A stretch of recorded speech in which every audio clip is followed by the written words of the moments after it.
morpho-analyse de traces de sang, que je réduis le plus souvent à morpho, se base sur l'examen des formes, tailles, distribution et dispersion des traces de sang retrouvées sur des lieux de faits sanglants, pour déterminer les événements à l'origine des traces étudiées.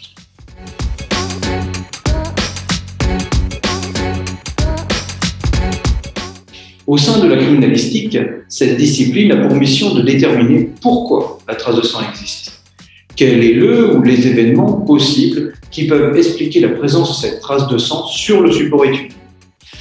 Si l'ADN des traces de sang permet de déterminer à qui est le sang observé sur le support étudié, la morpho permet de comprendre pourquoi ce sang y est présent. Ainsi, la morpho permet de déterminer les actions, les mouvements impliquant une personne ou un objet ensanglanté. Et lorsque des actions violentes sont identifiées, cette discipline apporte des informations sur le type d'arme employée, le nombre de coups portés, la localisation de l'agresseur et de la victime. Certaines caractéristiques physiques des traces, lorsqu'elles sont présentes, apportent des informations sur la chronologie des événements sanglants. On aimerait dater les traces de sang et plusieurs équipes internationales travaillent sur le sujet. Certaines méthodes donnent des résultats en laboratoire, en ambiance maîtrisée, mais restent non utilisables dans le monde réel où les conditions sont malheureusement inconnues.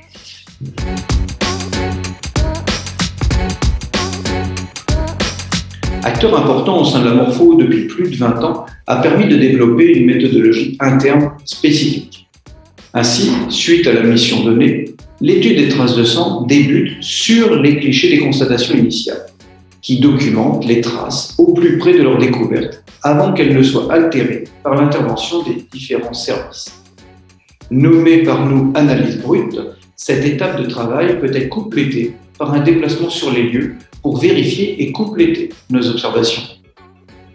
Basée uniquement sur l'étude des critères morphologiques des traces, l'analyse brute produit une analyse objective de la scène sanglante, à contrario de la méthodologie anglo-saxonne, couramment employée en Europe et même en France, et qui s'appuie davantage sur les hypothèses d'enquête, voire sur les déclarations des protagonistes.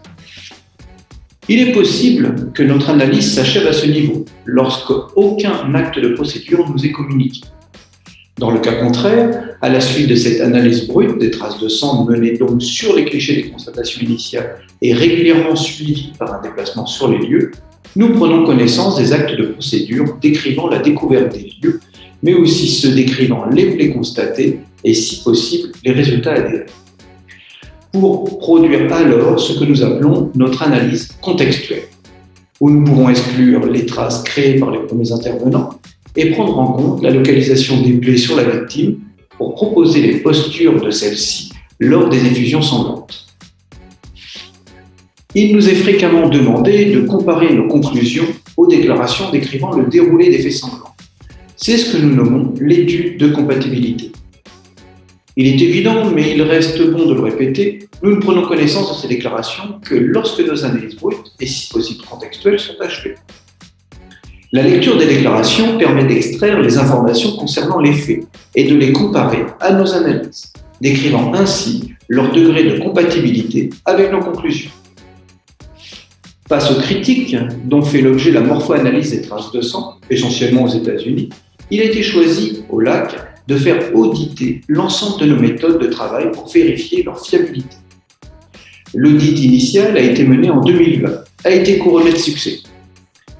Si l'accréditation reste abstraite pour la plupart, il est important de savoir que cette accréditation internationale permet de s'assurer que nos analyses sont objectives et impartiales, menées par des experts dont la formation et le maintien des compétences est assuré et vérifié, mais aussi que les méthodes internes au laboratoire font l'objet d'un, voire de 2 audits annuels, dont le but est de vérifier non seulement la cohérence et l'emploi systématique de notre méthodologie, mais aussi le maintien de compétences de nos experts.